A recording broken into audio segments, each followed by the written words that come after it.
નમસ્કાર, ન્યૂઝ ફોકસમાં હું દિવ્યા ઠક્કર આપનું સ્વાગત કરું છું. શરૂઆત કરીએ મુખ્ય સમાચારોથી. મિસાઇલ મેન ડોક્ટર એપીજે કલામની બીજી પુણ્યતિથિ નિમિત્તે વિજ્ઞાન ઋષિને સ્મરણ અંજલિ પાઠવે ભારત. કલામ સાહેબના માદરે વતન રામેશ્વરમાં તેમનું સ્મૃતિ સંગ્રહાલય ખુલ્લું મૂકવા માટે પ્રધાનમંત્રી મોદી.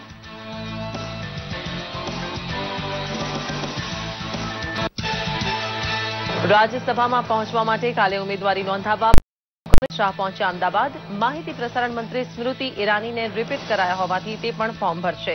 8મી ઓગસ્ટે યોજાશે મતદાન.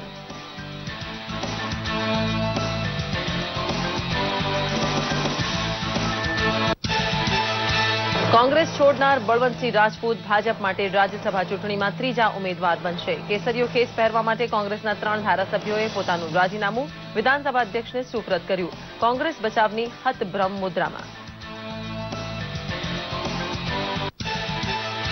અડધી રાતે શરૂ થયેલા ધોધમાર વરસાદને લીધે જળબંબાકાર થયું અમદાવાદ. નીચાણવાળા વિસ્તાર બેટમાં ફેરવાયા તો શાળા કોલેજમાં રજા પડાઈ.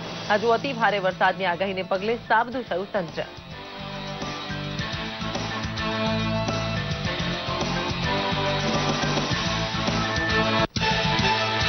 બનાસકાંઠા અને પાટણ પંથકમાં પૂર ઓસરતા બહાર આવે છે કરુણ તારાજી. કુલ મોત 121 નોંધાયા, પણ મરણ આંક ખૂબ ઊંચો જાય તેવી ભીતિ સેવે છે તંત્ર. ભારે વરસાદનો ત્રીજો રાઉન્ડ મધરાતથી શરૂ થતા સૌના જીવ તાળવે ચોંટ્યા છે.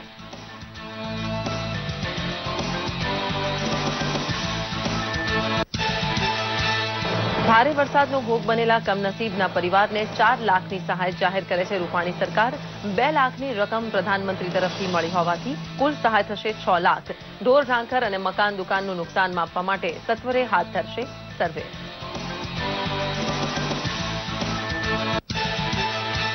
ખોરાક પાણી અને દવાનો જથ્થો પૂરગ્રસ્ત ગામડે પહોંચાડવાનો પડકાર ઝીલવા કમર કસે છે તંત્ર. વરસાદ અને પૂરથી વિખૂટા પડેલા સંખ્યાબંધ ગામનો સંપર્ક સ્થાપિત કરવો બાકી હોવાથી ભારે ખુવારીનો ભય સેવે છે જનતા.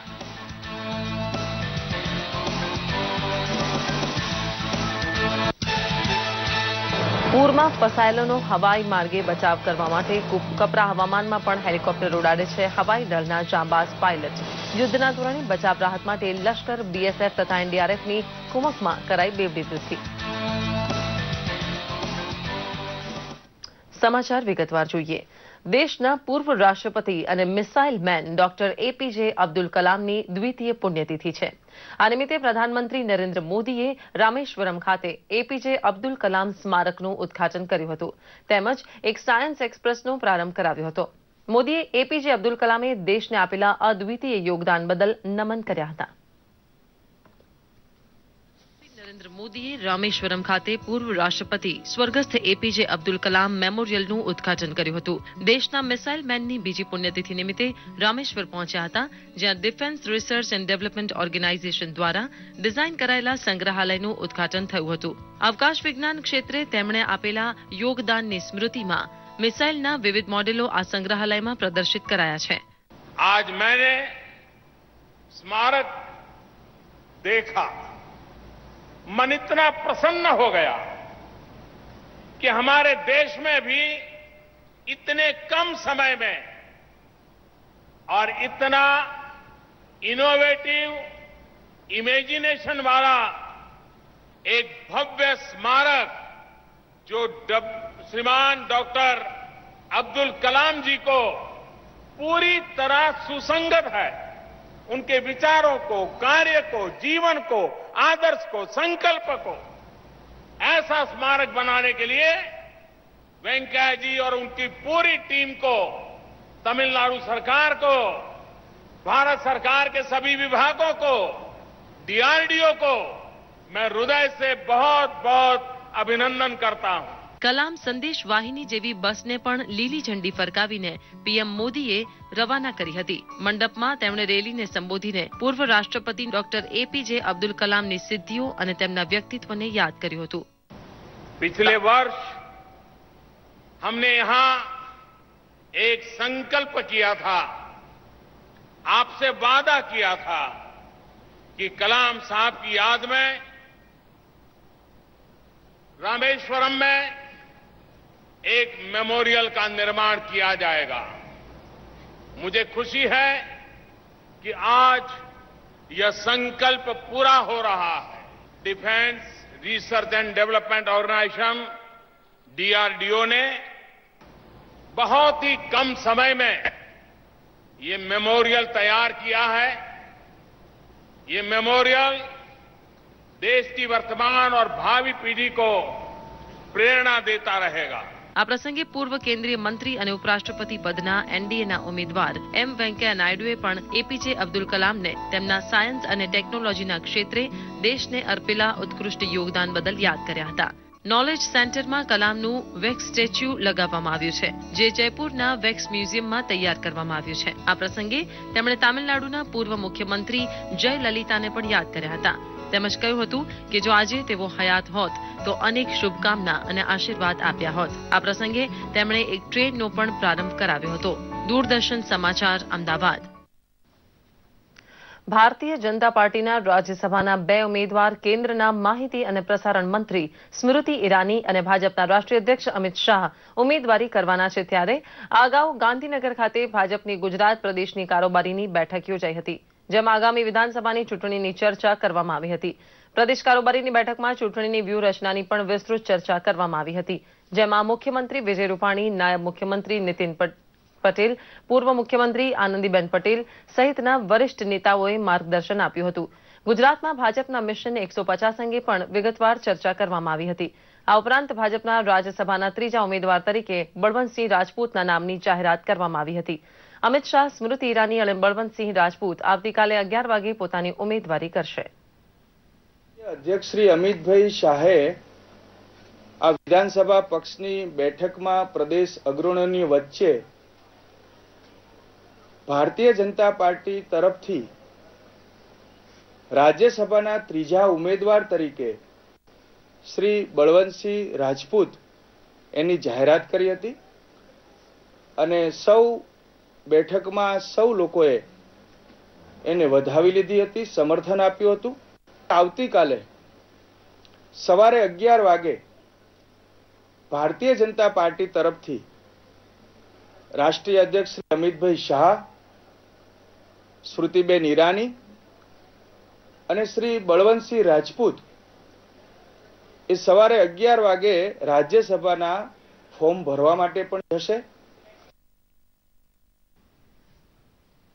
કોંગ્રેસના 3 ધારાસભ્યોના રાજીનામા બાદ હવે ભાજપના કમલમમાં રાજકીય ચહેલપહેલ વધી ગઈ હતી. અમિત શાહના અમદાવાદમાં આગમન બાદ થોડી જ વારમાં કોંગ્રેસમાંથી રાજીનામું આપ્યા બાદ બળવંતસિંહ, તેજસ્વીબેન પટેલ અને પીઆઈ પટેલ કમલમ પહોંચ્યા હતા, જ્યાં ભાજપના દિગ્ગજ નેતાઓએ ત્રણેયનું સ્વાગત કર્યું હતું. કમલમમાં મુખ્યમંત્રી વિજય રૂપાણી, નાયબ મુખ્યમંત્રી નીતિન પટેલ અને પૂર્વ મુખ્યમંત્રી આનંદીબેન પટેલની ઉપસ્થિતિમાં બળવંતસિંહ, તેજસ્વીબેન અને પીઆઈ પટેલ ભાજપમાં જોડાયા હતા, જ્યાં તેમને ભગવો ખેસ પહેરાવીને પ્રદેશ પ્રમુખ જીતુ વાઘાણીએ ભાજપમાં આવકાર્યા હતા. અગાઉ શંકરસિંહ વાઘેલાના કોંગ્રેસમાંથી રાજીનામા બાદ ગુજરાતમાં કોંગ્રેસને 3 મોટા ફટકા પડ્યા છે. કોંગ્રેસનો ગઢ ગણાતા સિદ્ધપુર બેઠકના ધારાસભ્ય બળવંતસિંહ રાજપૂતે ધારાસભ્ય પદેથી રાજીનામું ધરી દીધું છે. તેમણે ગાંધીનગર ખાતે વિધાનસભાના અધ્યક્ષ રમણલાલ વોરાને પોતાનું રાજીનામું વિધાનસભા પહોંચીને આપ્યું હતું, જ્યારે વિરમગામના ધારાસભ્ય ડોક્ટર તેજશ્રીબહેન પટેલે પણ પોતાનું રાજીનામું રમણલાલ વોરાને આપ્યું હતું. આ ઉપરાંત કોંગ્રેસના વિજાપુરના ધારાસભ્ય પીઆઈ પટેલે પણ રાજીનામું આપીને પોતાનો અસંતોષ વ્યક્ત કર્યો હતો. ગુજરાતમાં 3 બેઠકો માટે રાજ્યસભાની ચૂંટણી યોજાનારી છે, ત્યારે જ આ રાજીનામાને કારણે પણ કોંગ્રેસને મોટું નુકસાન થયું છે. કોંગ્રેસમાંથી તમામ જવાબદારીમાંથી અને સભ્યપદેથી મુક્ત થયા. એટલું જ નહીં, ધારાસભ્ય તરીકે પણ અધ્યક્ષને રાજીનામું આપ્યું. સમગ્ર ભારતીય જનતા પાર્ટીના મોવડી મંડળે આ મારી વાત સ્વીકારી અને મેં એમને વિધિવત ભારતીય જનતા પાર્ટીમાં જોડાવા માટે નિમંત્રણ આપ્યું. આજે તેઓ ઉપસ્થિત છે. હું એમને આવકારું છું અને ભારતીય જનતા પાર્ટીની વિકાસની ગૌરવગાથા અનુક્રમે નરેન્દ્રભાઈ, વિજયભાઈ અને નીતિનભાઈના નેતૃત્વમાં ગુજરાતમાં પણ ભાજપની સરકાર ચાલી રહી છે. અમિતભાઈ શાહનું કુશળ સંગઠક નેતૃત્વ છે.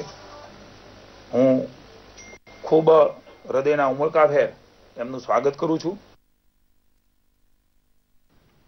ગુજરાતમાં પૂરની પરિસ્થિતિ હાલ યથાવત છે. હજારો લોકો હજુ પણ પાણીમાં ફસાયેલા છે. તો હમણાં સુધી લગભગ 50,300 લોકોને રેસ્ક્યુ કરી બચાવી લેવાયા છે. મેઘ કહેરમાં અત્યાર સુધીમાં 120થી વધુ લોકોના મોત નીપજ્યા છે. રાહત અને બચાવનું કાર્ય પૂરજોશમાં ચાલી રહ્યું છે. એનડીઆરએફ, એસડીઆરએફ અને આર્મી અને વાયુસેનાની લગભગ 46 ટીમો લોકોને બચાવવા અને રાહત પહોંચાડવાનું કામ કરી રહી છે. જોઈએ એક રિપોર્ટ. ઉત્તર ગુજરાતના પાટણ અને બનાસકાંઠાની પરિસ્થિતિ ખૂબ જ વિકટ બની છે. બનાસકાંઠા જિલ્લામાં ખૂબ જ તારાજી સર્જાઈ છે. ગુજરાતમાં એનડીઆરએફની કુલ 19 ટીમ રાહત કાર્યમાં જોડાયેલ છે, જેમણે ગઈકાલે રેસ્ક્યુ કરી 1177 લોકોને સલામત જગ્યાએ સ્થળાંતરિત કર્યા હતા, જેમાંથી 917 લોકો બનાસકાંઠામાંથી રેસ્ક્યુ કરાયા હતા. બનાસકાંઠા જિલ્લામાં હાલ મૃત્યુઆંક 49 સુધી પહોંચ્યો છે. ગુજરાતમાં અતિવૃષ્ટિની આફતમાં બચાવ રાહત કામગીરીમાં વધુ ગતિ લાવવા મુખ્યમંત્રી વિજય રૂપાણીએ ભારત સરકાર સાથે પરામર્શ કરી એનડીઆરએફની વધુ 10 ટીમ ગુજરાત માટે મેળવી છે.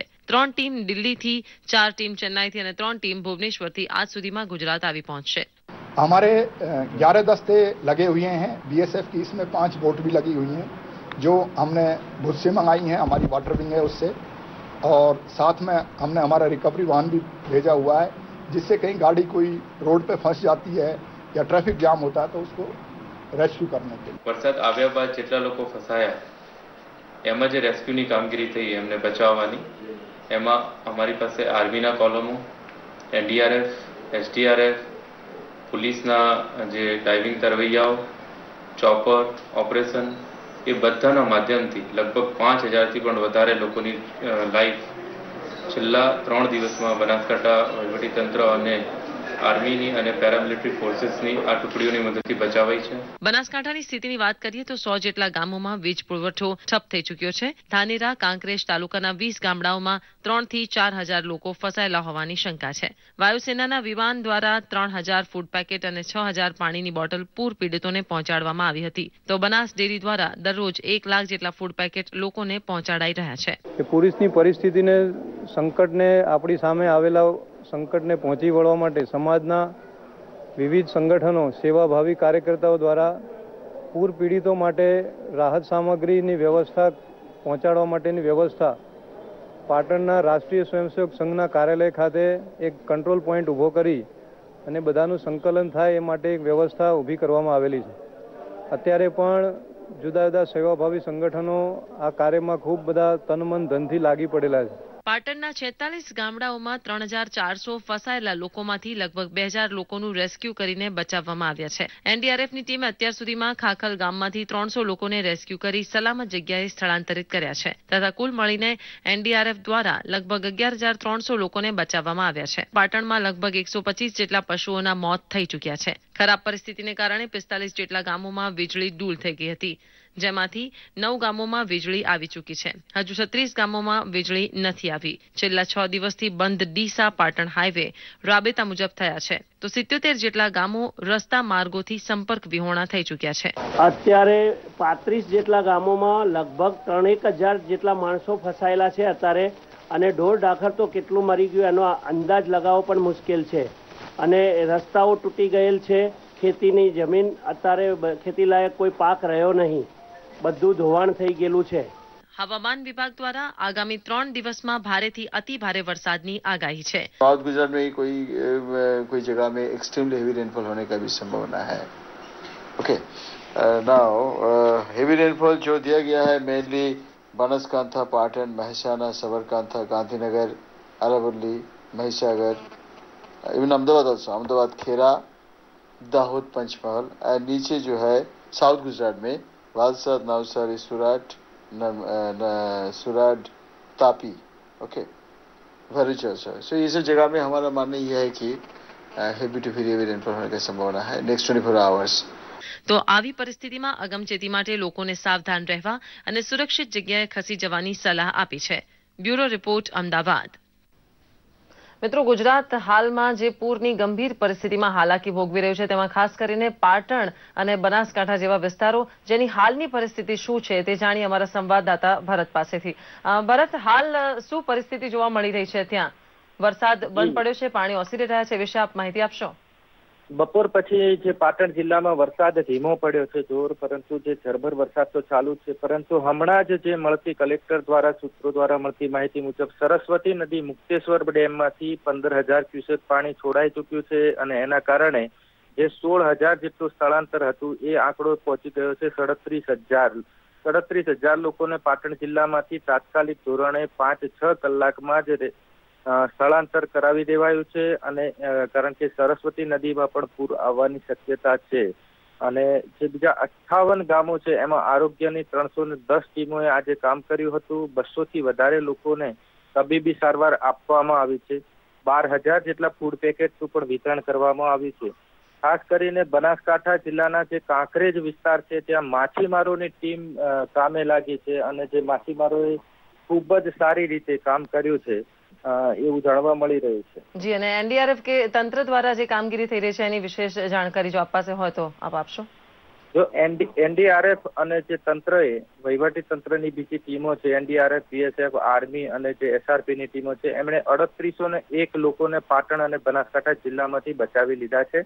આજે પાટણ જિલ્લામાંથી જે આજ સુધીમાં 2,000 લોકોને રેસ્ક્યુ કરાયા છે, જેમાં હમણાં જ મળતી વિગતો મુજબ રાધનપુર તાલુકામાંથી 110 લોકોને હેલિકોપ્ટર સહિતની મદદ લઈ અને બચાવાયા છે. એટલે એવું કહેવાય કે પાટણ જિલ્લામાં હજી પણ ગંભીર પરિસ્થિતિ છે અને પૂર આવવાની શક્યતાઓ છે. ધન્યવાદ ભરત આ માહિતી માટે. મિત્રો, અમદાવાદમાં પણ મોડી રાતથી જ વીજળીના કડાકા સાથે ધોધમાર વરસાદની શરૂઆત થઈ હતી, જેથી શહેરના મોટા ભાગના વિસ્તાર પાણીમાં ગરકાવ થઈ ગયા હતા. પરિસ્થિતિનો તાગ મેળવવા મુખ્યમંત્રી વિજય રૂપાણીએ અચાનક જ નિકોલ વિસ્તાર ઉપરાંત મોઠિયા ગામની મુલાકાત લીધી હતી. તે ઉપરાંત વાડજની ચંદ્રભાગા સોસાયટીની પણ મુખ્યમંત્રીએ મુલાકાત લીધી હતી અને તેમણે શહેરીજનો સાથે વાતચીત કરી પરિસ્થિતિની સમીક્ષા કરી હતી. તેમણે નિકોલ વિસ્તારમાં રેસ્ક્યુ બોટમાં જઈને આપત્તિગ્રસ્ત વિસ્તારના લોકો સાથે વાતચીત કરી હતી. સીએમએ અમદાવાદના મોઠિયા ગામની નજીક નાળું તૂટી ગયું હતું તે વિસ્તારમાં પણ નાગરિકોને મળીને સ્થિતિનો તાગ મેળવ્યો હતો.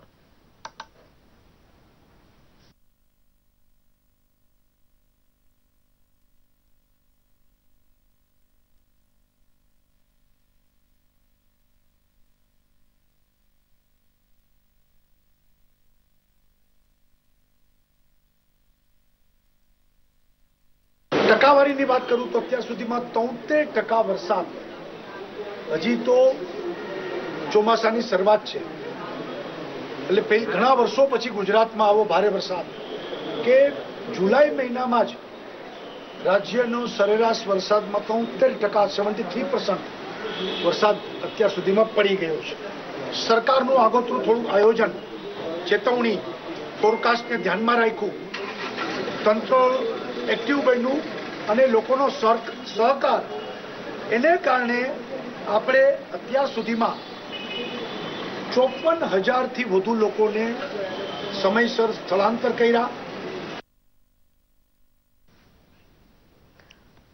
ગુજરાતમાં પૂરગ્રસ્ત વિસ્તારોમાં એરફોર્સ બચાવ અને રાહત માટે અવિરત કામગીરી કરી રહ્યું છે, ત્યારે દૂરદર્શન સાથે એર માર્શલ આર.કે. ધીરે ખાસ વાતચીત કરી હતી.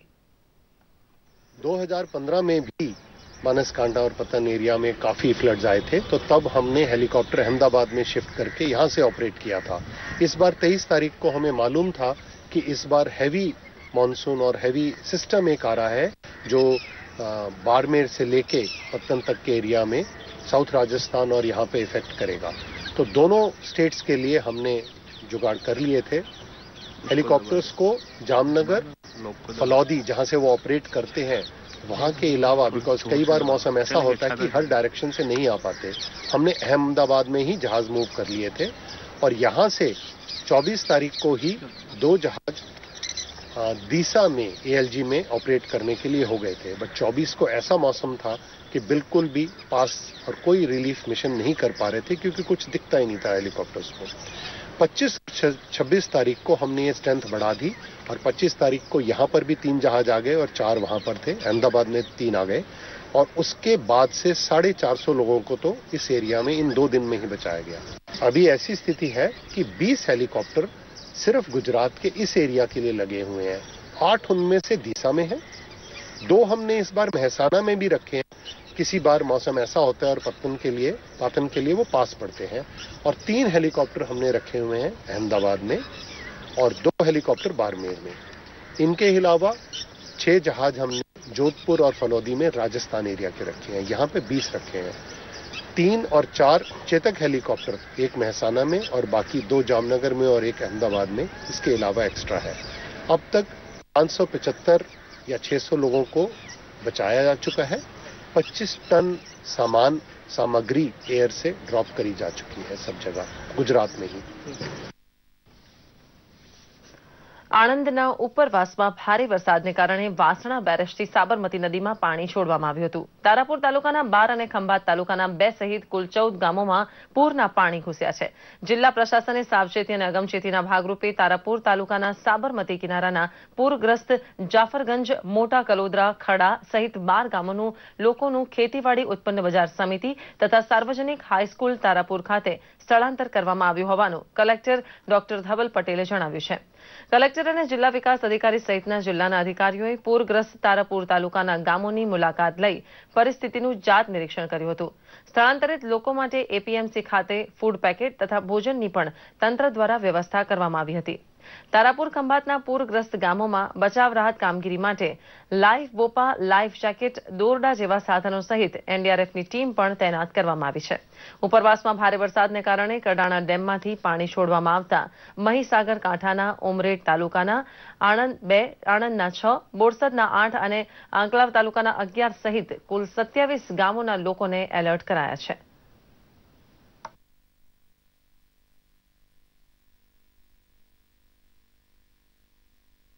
અમે પાઠાના વિસ્તારમાં, ગાણોલના વિસ્તારમાં હલવાઈ ગયેલા, ત્યાં બોટની સુવિધા મળી। બોટની દ્વારાથી ગાણોલના વિસ્તારમાં અમને કાઢવામાં આવ્યા। અમે 15-17 જણાએ તારાપુરમાં લાવવામાં આવ્યા છે અને રહીએ છીએ અને ખેતીવાડીનું કામકાજ કરીએ છીએ અને બધી રીતે અહીં સગવડ અમને પૂરતી મળી રહેશે। ખાવું પીવું કોઈ અગવડતા નથી, બધું કમ્પ્લેટ મળી રહેશે અહીં અમારે।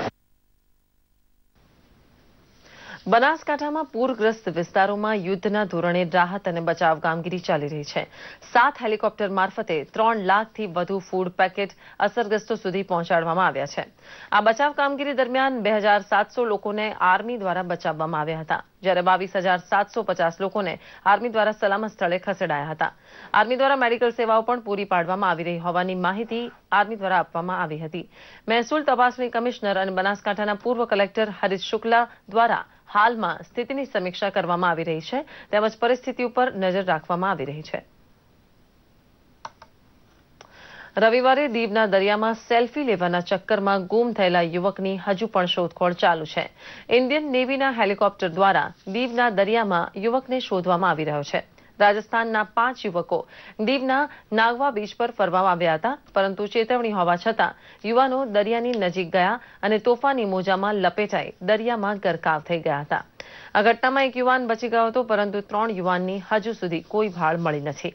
દીવ કલેક્ટરે ઇન્ડિયન નેવીને બોલાવી હેલિકોપ્ટરની મદદથી યુવાનોની શોધખોળ હાથ ધરી છે।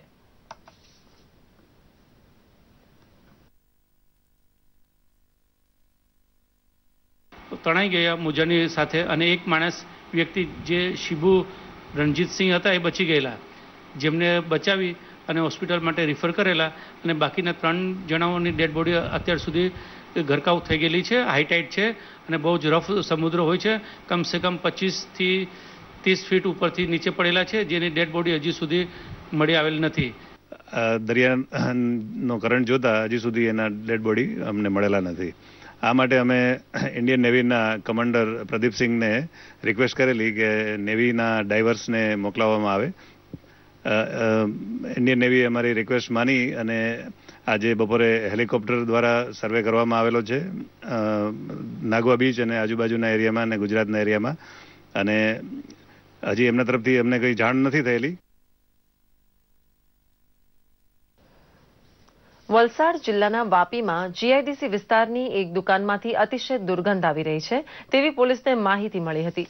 પોલીસે દુકાનમાં પહોંચીને દુકાનનું તાળું તોડી તેમાં તપાસ કરતા દુકાનમાંથી 7 જેટલા સસલા અને મોટી પ્રમાણમાં માછલીઓ મૃત હાલતમાં મળી આવી હતી, જેને પગલે પોલીસે વધુ તપાસ કરતા જીઆઈડીસીમાં આવેલા અન્ય એક ગોડાઉનમાંથી 10 જેટલા પાલતુ કૂતરા પણ મળી આવ્યા હતા।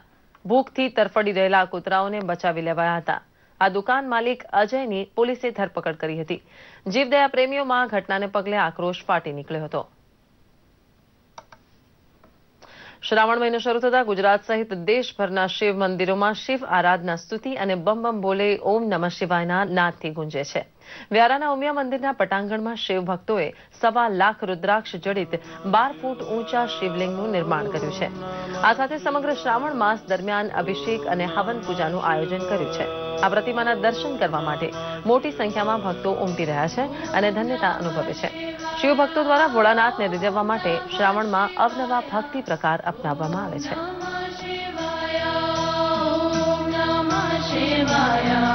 ઓમ નમઃ શિવાય, ઓમ નમઃ શિવાય, ઓમ નમઃ શિવાય. 1.25 લાખ રુદ્રાક્ષનું શિવલિંગ બનાવવામાં આવ્યું છે. મને શિવલિંગમાં ખૂબ શ્રદ્ધા છે અને મારી મનોકામના સફળ થાય છે. એટલે મને સેલવાસ અને સંઘ પ્રદેશ દાદરા અને નગર હવેલીમાં 20,000 બાળકોનું રસીકરણ કરવામાં આવશે. કેટલીક જીવલેણ બીમારી સામે બાળકોને રક્ષણ મળે તે માટે આ વિશેષ રસીકરણ અભિયાન અંગે દાદરા નગર હવેલીમાં વિનોબા ભાવે સિવિલ હોસ્પિટલ ખાતે સ્વાસ્થ્ય સચિવ VK દાસ તથા આરોગ્ય વિભાગના ડોક્ટરોની હાજરીમાં બેઠક યોજાઈ હતી. આ અભિયાન 3 ઓગસ્ટ 2017થી શરૂ કરવામાં આવશે, જેમાં 9 મહિનાથી લઈ 15 વર્ષ સુધીના 20,000 બાળકોને રસી મૂકવામાં આવશે. આંગણવાડીના બાળકો સહિત જે બાળકો શાળાએ ન જતા હોય તેમને પણ આ રસી મૂકવામાં આવશે. અભિયાન અંતર્ગત બધી પ્રાથમિક શાળાઓ અને આરોગ્ય કેન્દ્ર પર મોબાઈલ યુનિટ ગોઠવવામાં આવશે. ડોક્ટર VK દાસે જણાવ્યું હતું કે બધા લોકો આ અભિયાનમાં પોતાનું યોગદાન આપે અને સાથે મળીને નિર્ધાર કરે કે એક પણ બાળક આ રસીકરણથી વંચિત ના રહી જાય. 1.5 મહિનાથી આ તૈયારી ચાલે છે. પહેલા તો સ્ટેટ લેવલ ટ્રેનિંગ થઈ ગઈ, સ્ટેટ લેવલ ટ્રેનિંગ થઈ ગઈ, પછી અમે તેમાં દરેક ડિપાર્ટમેન્ટ વાઇઝ ટ્રેનિંગ કરી. દરેક સ્કૂલ વાઇઝ સ્કૂલ્સ જેટલા બી છે તેનો લિસ્ટ મંગાવીને પછી અમે સ્કૂલ વાઇઝ પ્લાનિંગ કર્યા છે કે દરેક સ્કૂલમાં કઈ તારીખે વેક્સિન કરવાનું છે, કેટલા એનએમ જશે, કોણ સુપરવાઇઝર હશે. અને હવે જોઈએ સોશિયલ મીડિયાનો અમારો ખાસ રિપોર્ટ.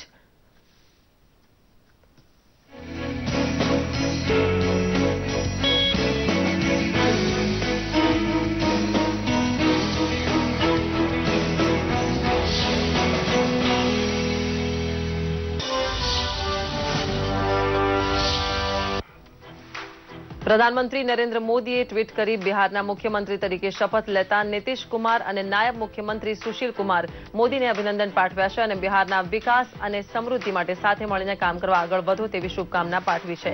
તો મુખ્યમંત્રી વિજય રૂપાણીએ બિહારના મુખ્યમંત્રી નીતિશ કુમાર અને નાયબ મુખ્યમંત્રી સુશીલ કુમારને અભિનંદન આપતું ટ્વીટ કર્યું છે.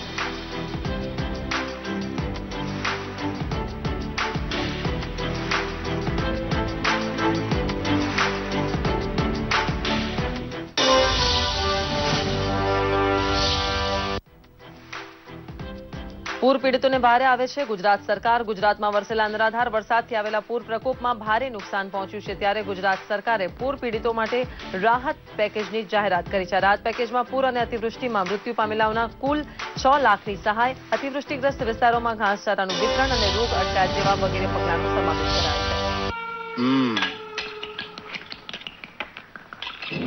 कितने आदमी थे सरदार? 2 आदमी थे.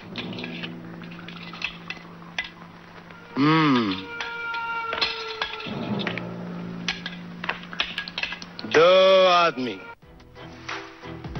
ફિલ્મ જગતમાં ગબ્બરસિંહ તરીકે જાણીતા અભિનેતા અમજદ ખાનની પુણ્યતિથિ છે. તેમનો જન્મ 12 નવેમ્બર 1940ના રોજ પેશાવરમાં થયો હતો. તેમણે 1951માં ફિલ્મ નાઝનીનથી બોલિવૂડમાં બાળ કલાકાર તરીકે પોતાની કારકિર્દી શરૂ કરી હતી. તેઓએ શોલે, શતરંજ કે ખિલાડી, મુકદ્દર કા સિકંદર, કુરબાની, લાવારિસ, કાલિયા, યારાના, રુદાલી જેવી નોંધપાત્ર ફિલ્મોમાં કામ કર્યું હતું. શોલે ફિલ્મમાં ગબ્બરનો રોલ તેમની ફિલ્મી કરિયરમાં મહત્વનો સાબિત થયો હતો.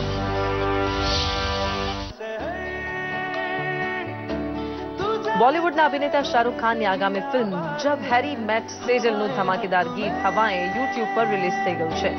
આ ગીતમાં સંગીત પ્રીતમે આપ્યું છે, જ્યારે અરિજીત સિંહે પોતાનો કંઠ આપ્યો છે.